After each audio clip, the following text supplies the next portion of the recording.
Welcome to the Crimson Engine. My name is rubidium.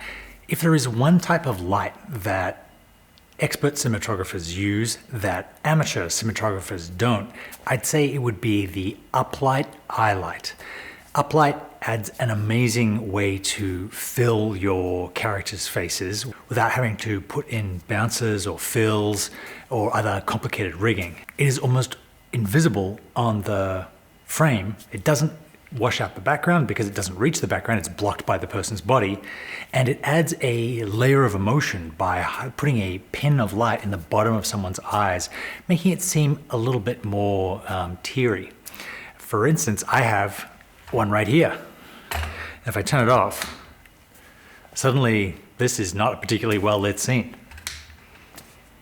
But with a warm uplight placed just out of frame, like it literally is an inch out of frame, it fills in my face and gives me that glow. But it's not always convenient to carry around a tube light, especially on bigger scenes. And sometimes you want an uplight that you can bring with you.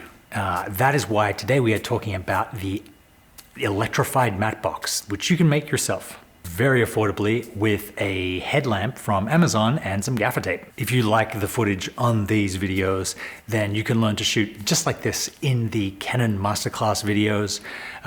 Check out canonmasterclass.com. I have one for the C200, C500 Mark II, C300 Mark III, and the C70. It will help you get the most out of your camera and the most out of your stories.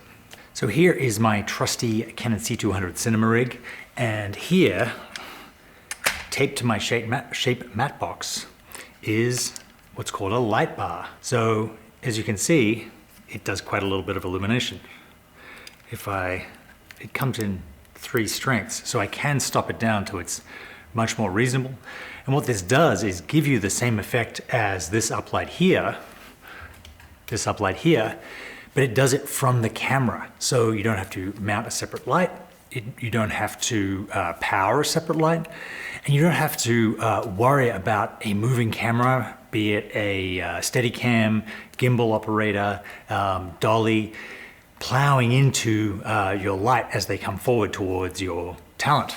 This keeps the eye light constrained on the camera, so no matter where you're moving it around, you're going to get that extra half stop to a stop of light in the shadows and eyes of your talent's face. So let's take a little look at what this looks like in the field or in the studio. So I just stuck this on with gaffers tape. The reason that I use gaffers tape is it doesn't leave a residue, it doesn't leave a sticky aftertaste on your matte box. So you can go and use this matte box tomorrow for something else.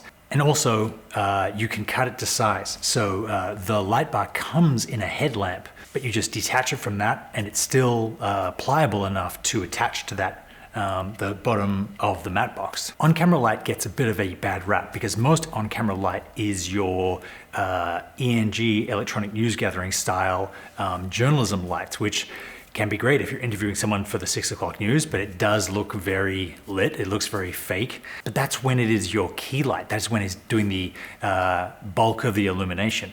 If you're lighting your scene normally like I did here, and then just using your eye light as to pop the face a little bit, put uplight into the shadows so the ratios aren't as dramatic, and to get that extra stop or stop and a half, it really does make a big difference. And this gets used on a lot of movies like Suicide Squad. Thank you, Matt Workman, for pointing this out, and a ton of others. It really has become the technique du jour for especially Steadicam shots where you need a lot of freedom of movement. The light bar has strong, medium, and dull.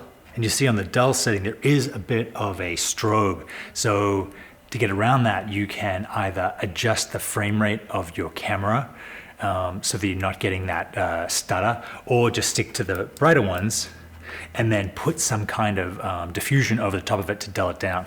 Or you can increase your other light and then dim down your camera with ND or ISO or the T-stop. All in all, a very cool way for getting light where you need it without the inconvenience of having to actually place a physical light between your camera and your talent. Thank you very much for watching. I will see you next time.